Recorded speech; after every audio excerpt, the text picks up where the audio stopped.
पवित्र ग्रंथों को कमजोरों को दूर रखने का हथियार बना दिया गया था। भक्ति अपनी सांसें खो चुकी थी, पीछे रह गई थी तो केवल खोखली रीतियां। लेकिन इतिहास गवाह है, जब रात सबसे घनी होती है तभी तो चमकते हैं चमकीले सितारे। इस विशाल उद्यमय द्वीप के चारों कोनों से मानवीय आत्मा की गहराइयों से पवित्र आवाजें उठी। एक जागृत आवाज, भक्ति काल का उदय। हुड़ी बोल, हुड़ी बोल, हुड़ी बोल, हुड़ी बोल। हम ये घोर निराशा में क्यों रो रहे हैं? मेरे भाइयों, मेरे बहनों, अपने चारों ओर देखिए। ये बहती हुई शीतल हवा किसी को ठंडक देने से पहले उसकी जाति नहीं पूछती।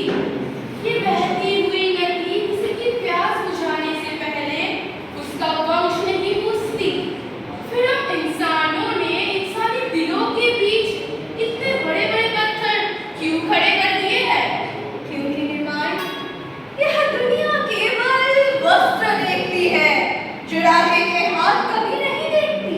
यूं तो इंसान अपना जीवन बर्बाद कर देते हैं। वह ईश्वर मंदिर में की दीवार कावा में है या कैलाश में, मैं उन्हें देखता हूँ और कहता हूँ,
राज्य का सम्मान मिट्टी में मिला देती है।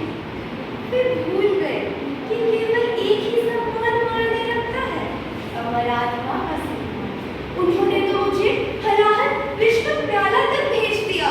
विष?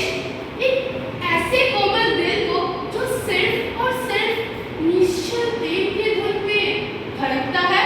हाँ, लेकिन मैंने उसे पूर्ण विश्वास के साथ उठाया और अपने गिरधर गोपाल को अर्पित कर दिया। और जानते हैं क्या हुआ? वह जानलेवा विष तुरंत मीठे अमृत में बदल गया, क्योंकि जब आप अपने आप को पूरी तरह समर्पित कर देते हैं तो मृत्यु को भी भक्ति के आगे झुकना ही पड़ता है। आहा, अद्भुत! जब हृदय निष्पाप होता है तो ब्रह्मांड भी अपने नियम खुशी खुशी बदल देता है। इन्हें बताइए कनक, इन्हें बताइए कि उस दिन क्या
ईश्वर तक पहुंचने के लिए ना तो हमें कठिन मंत्रों की आवश्यकता है और ना ही ऊंचे कुल और ना ही अकुल संपत्ति।